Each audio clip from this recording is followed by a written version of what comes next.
Happy days and welcome to my channel, and welcome of course to what is my UK business, let me say that again, UK business tour behind the curtain. I need to put my teeth in, even though all my teeth are my own. And you know what, have I got a surprise for us today?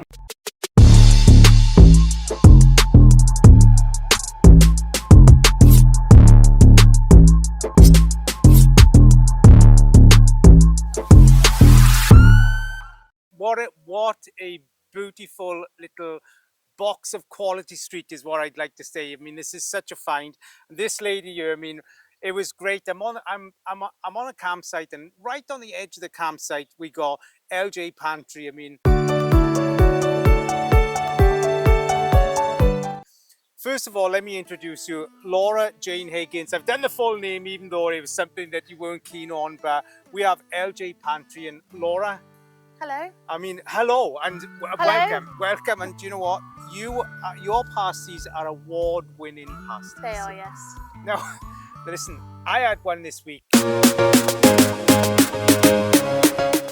it was like carrying a house brick back to my van. It wasn't just a pasty; it was a full day's meal. I do like to make sure they're brimming. Oh, I mean, there wasn't room for air in the pasty. Absolutely not. Even dust, you know what I mean? It was just ectoplasm. There wasn't room for ectoplasm in there, and trust me, that's as thin as it gets. But it was absolutely beautiful. But here's the thing is that, you know, you are a signature of a small business. Yes, absolutely. You very work, artisan. Yeah, you work hard, you put long hours in your business. We do, yeah. And you put your heart, soul, and everything else that you have left Love and passion. Yeah, I see it in. Yeah. I mean, I have never seen anybody turn pasties out the speed that you do, but yet with the finesse and the niche of how you do your pasties. There's so much skill to that. There is. And you know, in this, I don't really know, we're on this kind of urban place. It's like an offset, but in between, it's called Fishley Barton. Yep, Fishley Barton. So we're on the A377, and we're sort of in between Umberley and Chapelton, and it's just a beautiful place to live. It is absolutely beautiful. Yeah. And again, award winning. It was part of the Great Taste Award. Yeah, we won a Great Taste Award. We also won Food and Drink Producer of the Year in 2017 with the Devon Food Awards. Wow. Which was really nice and unexpected. I mean, let's talk about your business, LJ Pantry. It's very unique inside, and what I mean by that is when you walk in, you feel like you've walked into a working kitchen that stood time. That's the only way I can describe it. So like walking into your grandma's kitchen. Yes. Yeah. Absolutely. Yeah. That's what it felt like. But yet you're turning out a small business. Yeah. From what feels like and looks like your grandma's kitchen with the mod cons. I'm going to say that. You know, it's very beautiful, and you know, you have your workstation in there, and every pasty is made by yourself. Yeah.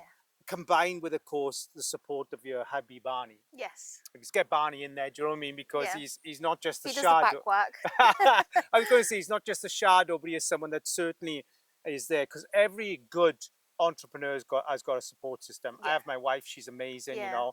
I'd definitely be lost without him. Isn't that great that we know these things? Amazing. But when you think about LJ Pantry, you know, it's I'm going to say this in two ways. One part we could say is a sentence, because you are ball and chain to the business, but the other part is it's a passion. Yeah. So you don't mind the ball and chain. I think it has its balance, doesn't it? And it's finding that balance of work and the passion, because I think a lot of people can lose the passion in something that they're passionate about because they do it. It sort of becomes monotonous sometimes. It's just, I think that's why sometimes I'll develop a new flavour, because it just gives me a little bit more sort of, we're going to try this today, and gets me excited, and then I go back to doing something that is relatively easy. From making, like at Christmas, we make a Christmas pasty, which is turkey, cranberry sauce, sausage meat, potato, stuffing, and then we put our turkey gravy that we reduce down with the turkey fat into the gravy and put that in there as well. That's complex though. It's very complex. That is so when I go back to making my normal ones, I'm like, oh, this is really good. Yeah, that's quite techy. Putting all that work into, I'm going to say, into a pasty. Because here's the thing is that most of us see a pasty as a quick purchase in the garage, walking through the supermarket, or something we'll munch on as we're walking away. Yeah. But your pasties are different. And I have to say, when I had that pasty, it was a different experience to anything else I've had. And that's wonderful to hear. It really was, you know. There was no hope that I could have done it in one hit. I did it in about 3 or 4 goes. Yeah. And then the last thing to say, 40% I did in one go, and I was done for most of the day. And I'm a grazer. I keep going, girl. Do you know what I mean? Yeah. But I want to just kind of say, you know, first of all, what got you started is a very generic question, but we do need it in there. I first started because I was working for a business, and the hours, and it was my second child, so that's Eli, and so I was still on maternity, and I wanted to spend more time with the children instead of just working odd shifts, and it just made it very difficult. And I have a true passion for cooking, whatever it is, and if I can't do it, I'll try my best to try and make it work. And I think that's why I do a lot of cooking with the kids now, because that's sort of how my gran taught me how to do it. Oh, wow. So your gran is the foundation to absolutely. What's going on here. And so you're a savoury or sweet? Personally, I'm a savoury. Yeah. I'll have a sweet on occasion, but I'll always go for the cheese. Yeah. I'm the same girl. I'm a savoury for sure, and that's why I just adored the opportunity to have this conversation and talk about, you know, your business, because, you know, we had a brief kind of couple of second conversation. I think it was yesterday, and you know, we touched on that. And I say this many times, that running a business can be a lonely place. Yes, it can. And you know, you don't get a choice. If you can't be unwell, holidays have to be paid for twice, the holiday and your salary. Yep. And of course, you know, as much as we want that free time, we build a business to have time. There's also time we can't give back to life because of the business. I think with having your own business, it's difficult. Obviously, you've got the passion. But if you're poorly and you have to take time off, that's also really hard, because obviously you've got no money, like you say, coming in. But then in some ways that gives you the drive to get back to work, to make sure you have an income coming in. Yeah. How do you see your business? Do you see it as a kind of salary business, or do you see it as a profit-making business? This is really weird, and Barney says it to me all the time. I don't see the money. Wow. But I don't see the money. Just obviously, I want to make sure the bills are paid and the kids can go on their school trips and stuff. But the money comes in. But it's. Yeah. Do you see what I mean? Oh, absolutely. When you run a passion business the way you do, the hardest thing about running a passion business is actually recognizing the importance of why the passion business is there, is to make a profit. Every product I make is important, every single one of them. And also, when starting out, I was making the pasties, because I used to make pasties before, and Barney would come home and he's like, why is there 40 pasties in the freezer? Why don't you set this up as a business? So he was the one that gave me the push to do it. And you know, it's a small sort of business where there's, you know, you do stock local garages and so on. I think we supply about 23 shops. Wow. Yeah. I mean, that's a huge. It is huge. Engine. Bear in mind, it's just yourself. When we so before COVID, we had this as a tea room. So the workspace you saw me working in was actually a little tea room. Oh wow. And I had like the chiller display unit where I'd sell pasties from, do teas and coffees and things. Yeah. And then I'd finish at 3, and then I'd bake like crazy until early hours in the morning. Wow. To start again. Yeah. But then when COVID came along, obviously it sort of shut down everything. Yeah. So there was a few garages that we were already supplying, and then more garages started asking us if they could have a supply of pasties as well. And then when COVID sort of like became, everybody could go out. Yeah. We just couldn't cope with having the tea room and supplying everybody as well. So we decided to just do solely wholesale. Yeah. But now we started entering like welcome orders and stuff. So if anybody wants to like pop in and like pre-order to come and pick anything up, even if they want it fresh out the oven. Yeah. And we do a lot of markets and shows and things. Oh, you do it? Yeah, yeah. So you kind of... Also, it's just I miss that. I love my customers as well. I love being out there and sort of like talking to them. How are you doing? Sort of, you do get to know them really well. And I miss that with not having the tea room. No, I see. So with going and doing markets, it's sort of like a day out for me. I mean, you love the grassroots of the business. Absolutely. Obviously, you can feel I love that, using local produce. We've got John May, who's a local butcher, and he gets his meat from sort of Exmoor. We have like the onions and the Swedes, the potatoes as well are very local. But yeah, just we like supporting local businesses the same way local businesses support us. Do you see LJ Pantry sort of staying the size that it is? You know, could you imagine bringing another 2 people in and training them up? If I wasn't so much of a control freak, yes. You know, and that is a typical trait of most passion small businesses. Really? Is that, you know, how could I find another me? Well, here's the thing, Laura, I'd like to be cloned. you'll never find another you. No, I wouldn't. In a way, thankfully though, because it's you that's holding the business to the size as it is. Yeah. If you found someone that had your passion that you could train to 60% of you, then that person would take the business another 60% But then further I on. feel that it would lose its... I think that it would lose its quality and its specialness. Then I get that, but then you would find someone with your passion that would adopt your values, that would have the same. It's there. They're there. They're not always easy to find, but you know. So on that note, do you think, well, no, Paul, LJ Pantry is where it is, and it will stay that size. But what if there is an opportunity for LJ Pantry to become 3-4 times the size, and for you to have 3-4 times the time off? I definitely have to overthink a lot to maybe get to the decision.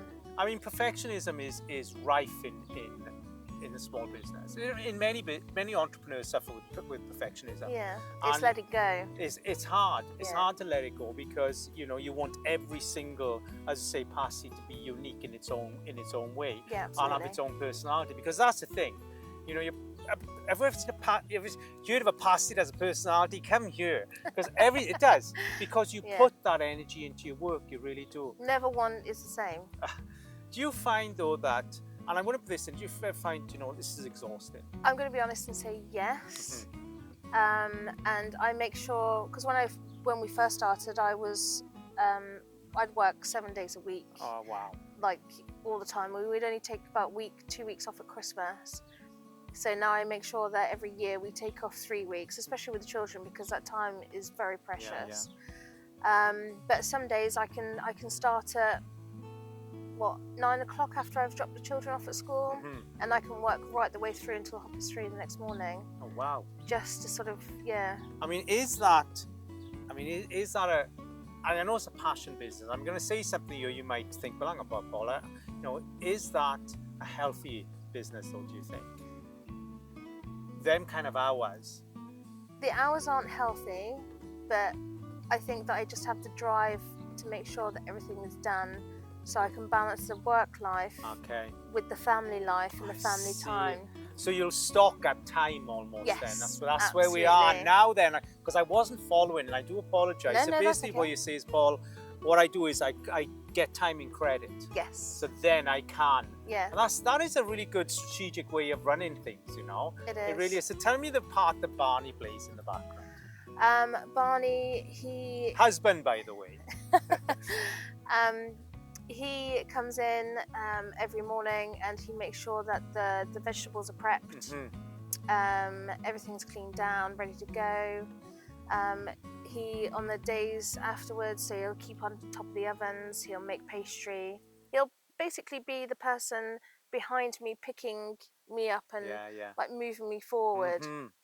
So everything that I can do quickly has sort of done before. I've got to it. Does that make sense? Oh, absolutely. And then he'll get up early the next morning after everything's cooked, because I am a great believer that everything is freshly cooked, because that is where you get your quality. Yeah. So then the next morning he'll get up early and package everything. So I will then go out and deliver all the products to all the different places. Wow. Just to make sure that. So the product is delivered, cooked and delivered same day? No, it's cooked. So we spend sort of all day, like today, we spend all day cooking.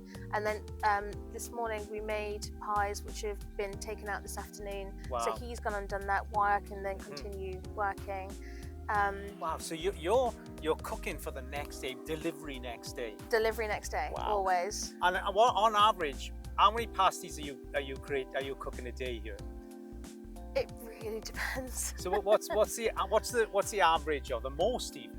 Because I want to kind of get viewers have kind of an idea of the turnover of pasties in this small business. I think that in a day, especially if we're doing a show, I can do close to maybe 600-700 pasties. What? Yeah. Bear in mind, you know, let me just say this, all you guys watching this, is that Laura makes every pasty. That's the timer for the pasties, by the way. I'm going to be back in 1 second. You go and do that, Just going to run off and check the oven. I mean, how great is that? But bear in mind, I'm going to say this. Every one of those 600 pasties are made individually by Laura, no machine. Happy days, and the head chef is back. Another 6 minutes, she said, for the pasties. Race fab. But yeah, I was just saying, whilst you went and checked the oven set, is that each of those 600 pasties have been made individually by yourself. Yes, absolutely, by your hand, no machine. No machine at all. Wow.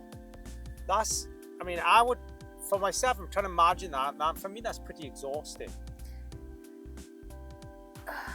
I think once I get into it is when I finished, but in the process, not at all. I'm wondering, you know, is this, you know, do you feel you run a business or do you feel you make pasties? I definitely just make pasties. And do you know, somewhat, I almost want to get cross because you've got a gold mine here.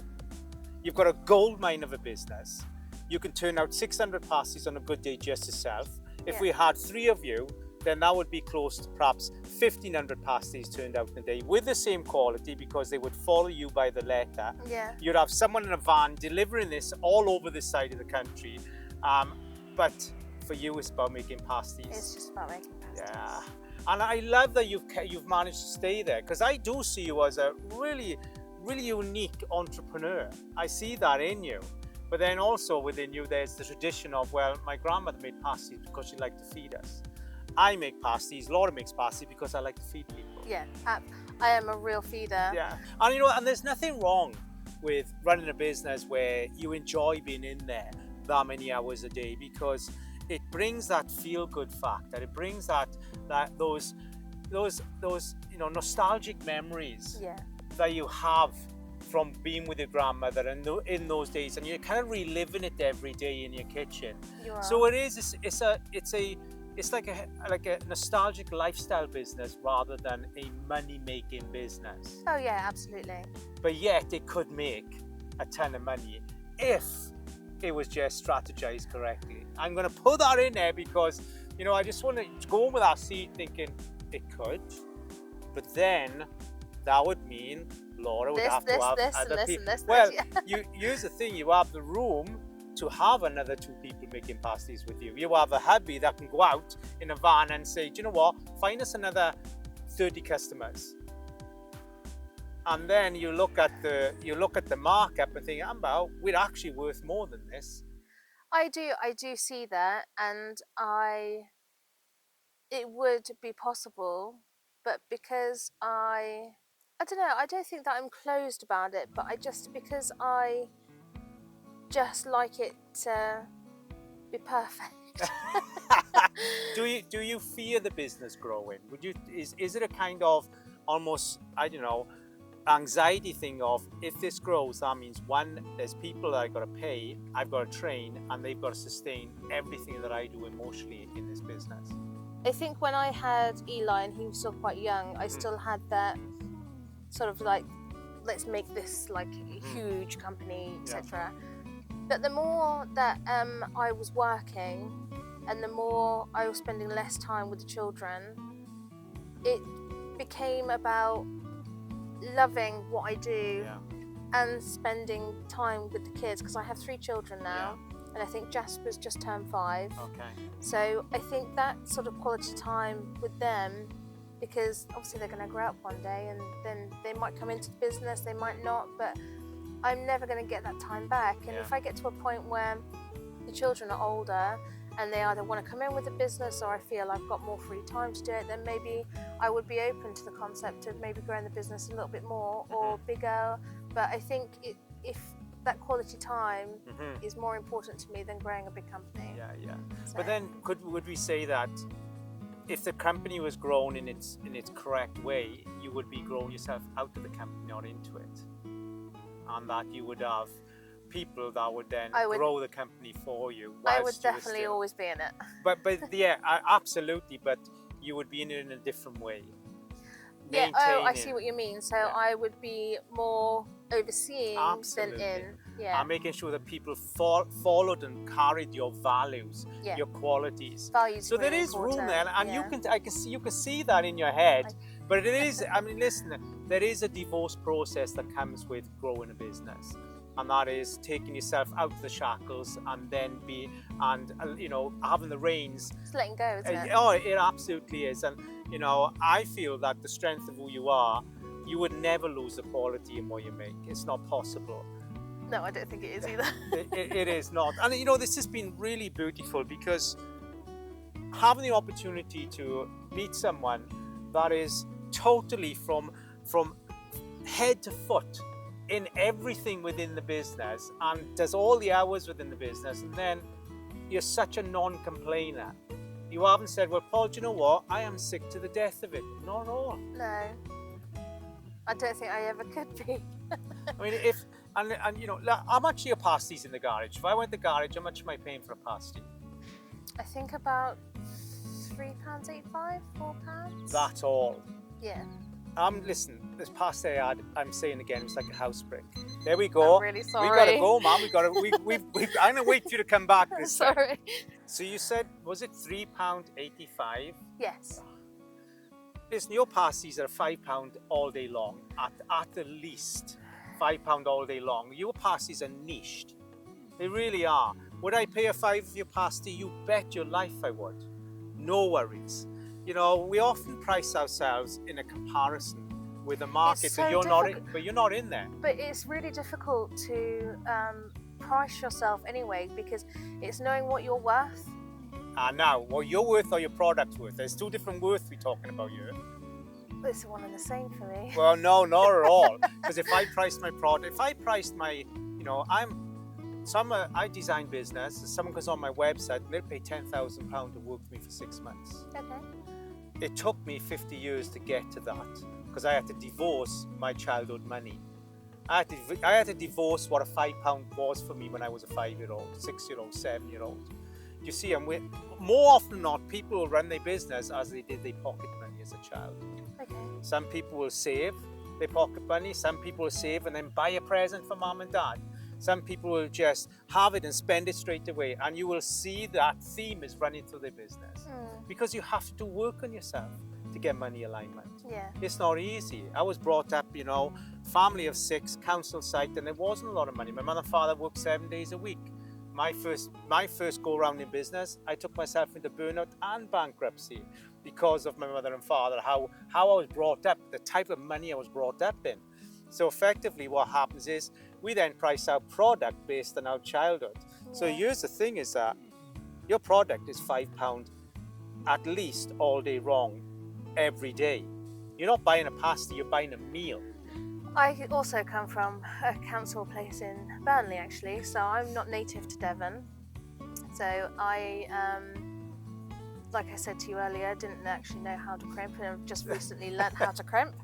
That's crimping around the edge or his mind of the pasties, yeah? But it is something that a lot of small business people are, well, actually 99.9% of small business people have to work on their money alignment, because they are selling a product at a price that isn't allowing the business to give the business owner the lifestyle that's deserved from the effort. I completely agree, because it's knowing, like I said, it's knowing what your product is worth and what you're worth at the end of the day, your hours, your time, the product, how much it costs to make, and your time, and how much your time is worth. Yeah. Do you have that nailed, do you think? No. No. That's because you love making pasties, not running the business. It is, and I genuinely think it is. But it's like, if I have to, the costs of things going up at the moment are horrendous, even for small businesses. And a lot of people don't see that because they just see a finished product. They don't see like the pepper going up, the like anything going up. And I'm sure some people do, but the majority, they just think of pasty. It's meat and vegetables, it's all fine. But I think a lot of small businesses are struggling, especially with the cost of living. So when it took me a year to put my price up 10 pence. Oh my word. Wow.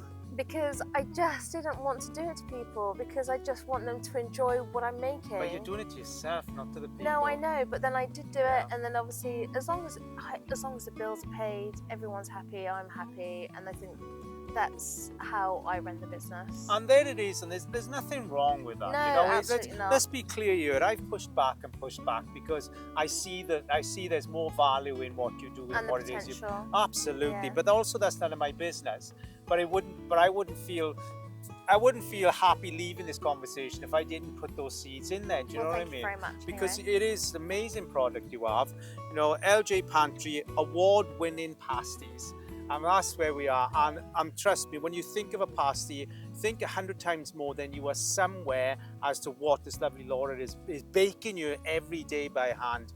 But here's what I want to finish off is, what have we learned here today is that, you know, a passion business can still be healthy, can still be something you enjoy doing. Yes, they do require more hours, and they do require a lot more commitment, because you're not prepared to dish out and bring that other pair of hands in, you know. But then that's okay also. So here's where we are is, you know, give things a go.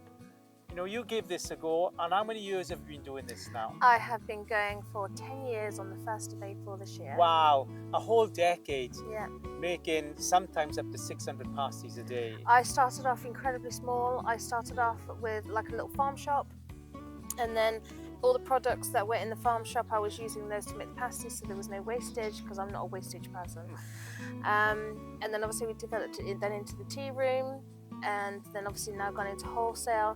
Peaks and troughs of like mistakes, successes, but every single day I'm learning. Wow, and 10 years on. 10 years on, still learning. So you're on the edge of, what is the road there? The A377. So the A377, Fishley Barton.